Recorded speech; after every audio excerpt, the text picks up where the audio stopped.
So obviously the first thing everybody sees of this car is either the motor or the paint. So like I said, it's got a pound of gold flake over the a copper-based tone.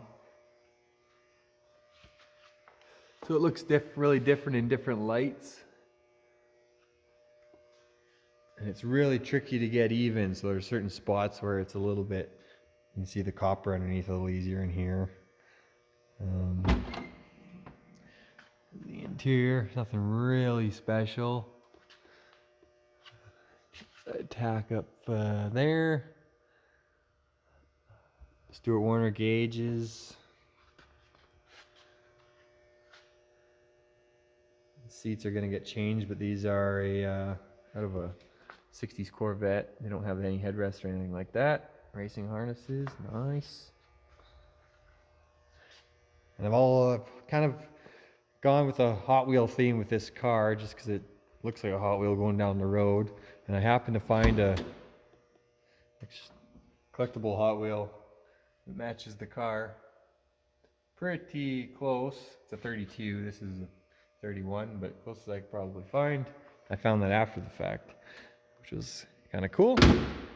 So yeah, so I ended up putting a Hot Wheels decal, found a gold one on the back window.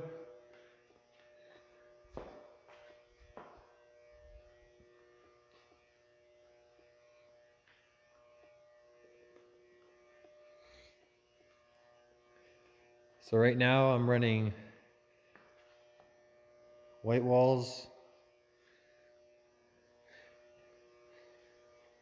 chrome steelies always look really good.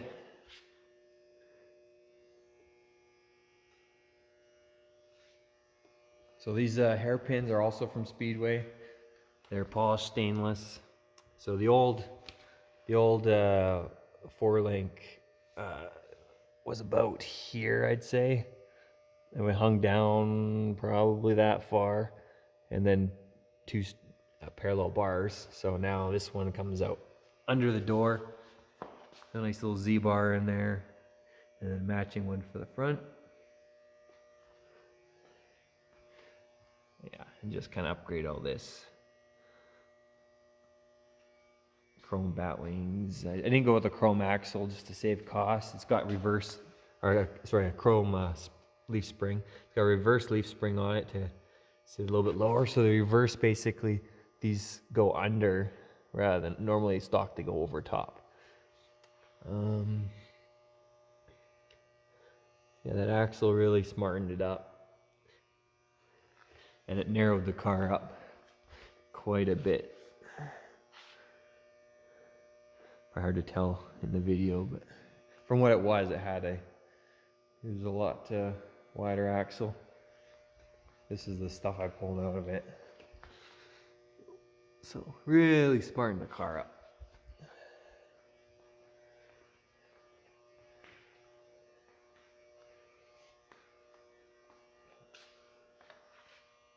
These are off of a banister railing. Just kind of different. They look neat.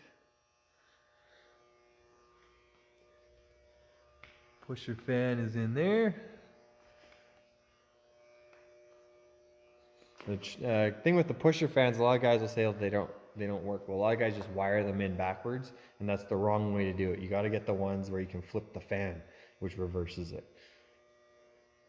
Or I believe you flip the fan and reverse the polarity or something like that. You got to read the instructions anyways.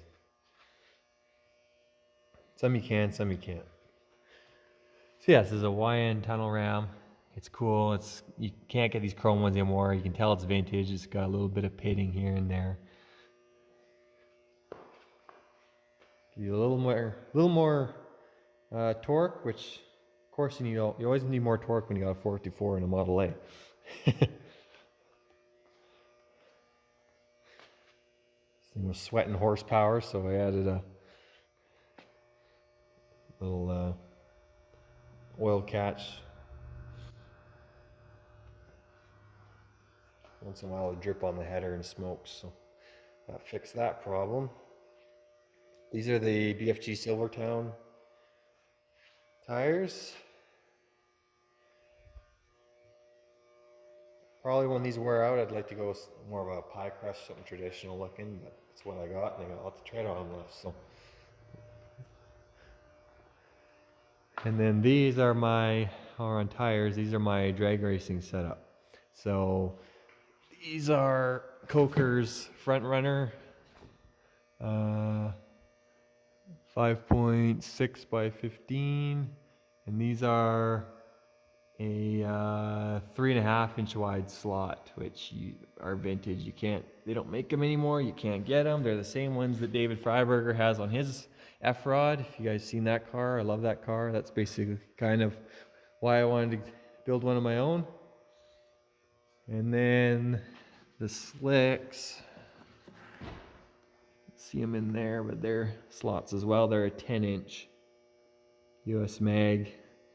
And the tires are, I believe, a 13.5 by 30. I'm pretty sure is what they are. And they look real. I'll see if I can put a picture in the video or on the thumbnail or whatever. But it looks crazy in the back with those slicks on it. So you can see how the exhaust is done. It's got coilovers in the back. The one thing on this car that I'll tell if anybody's building one. The chassis was done when I got the car for the most part, so, and on the car was like a complete car when I got it. So like, but there's no notch. There's no notch in the rear. It's all stock. I mean the frame is boxed, but it might be too dark for you to see. But there's a stock cross member in there, and there's not a lot of clearance for the pumpkin. Even there you can see. So I see why everybody steps the frame up in here. So I would say it's maybe 3 inches of travel, if that. So I got to run it pretty stiff on the coilovers. Because ideally I would have liked it to get a little bit lower. Just to follow the fender line, but how to get it up a bit, especially not too bad when I'm by myself. But if you got two guys and a full tank of fuel in a rough road, it can be a little bit not comfortable. Front ride's great, that big block. It drives good. The rear end is got a spool in it, so it's locked. And other than parking can be a little bit of a bear, especially no power steering, anything like that. But driving it down the road, you wouldn't even notice it. It feels great, and when you tromp on her, she goes dead straight. There's no scary business or anything like that. So yeah, show inside the trunk if you guys want to see that. I think I showed inside here already, but yeah, paint turned out really, really good. Adding those 3 extra coats of clear, and this is big truck clear that I used on it. So I work at a Kenworth body shop, so it's really tough and really thick. So there's old pinstriping in here. There, cowl, and on the grill, and it's kind of interesting because it's kind of almost ghosted in there. You almost can't see it sometimes, and the reason is because that is original to the first owners I was talking about. That's on the copper base, and the gold flake is on top. So anyways, outside in the sun, it's really almost ghosted in there. In the shop, it actually stands up pretty good. So yeah, kind of neat. It changes. So this, because the frame isn't notched up, it's got a decent sized trunk, even with the fuel cell back here. Batteries in there, obviously. I've got my camping chair. It's a decent trunk. And the trunk lid is a homemade jobber thing that somebody built, and they did a pretty good job. It's just flat sheet metal and some flat iron, but you really wouldn't know looking at it. Yeah, it's got the smoke teardrop taillights, and this is the old, I don't know who did this or when they did that, but they did a really, really good job. I probably wouldn't have done it, but who knows when it was done. Anyways, the whole car kind of has a old school vibe. You really can't tell. Was it done, was it done last year, or was it done 20 years ago or 40 years ago? You really can't tell because it's got chips and dings and dents, and the tunnel ram's vintage, the carbs are dirty looking, the paint's not perfect, there's chips here and there, everywhere the doors rub, there's little chips, and yeah, it's kind of got a vintage vibe, stuff like that. That's probably 60s, I'm thinking. I was really going for a 60s look with this car, especially when you put the slicks on it. It looks like late 60s, but yeah, she scoots, that's for sure. And it's got a white vinyl insert on the roof.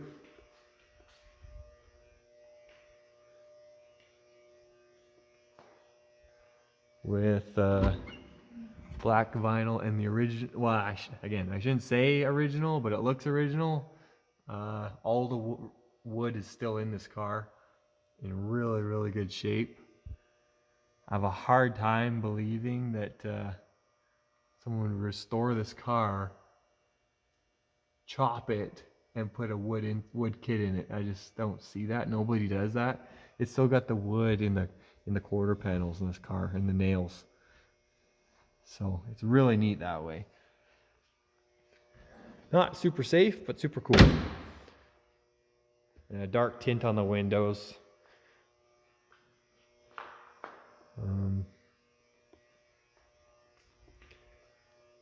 Yeah, that's basically it. I don't really have much else to show.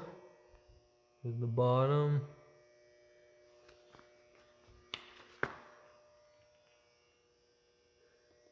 A bit of a tranny leak. I gotta figure out where it's coming from. If anybody knows where those TCIs like to leak from, let me know in the comments.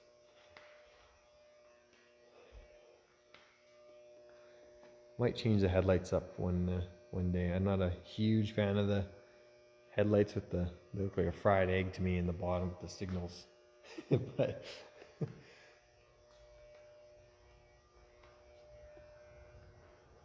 yeah, that's the car. I'll put in some driving videos maybe later. Anyways, thanks for watching.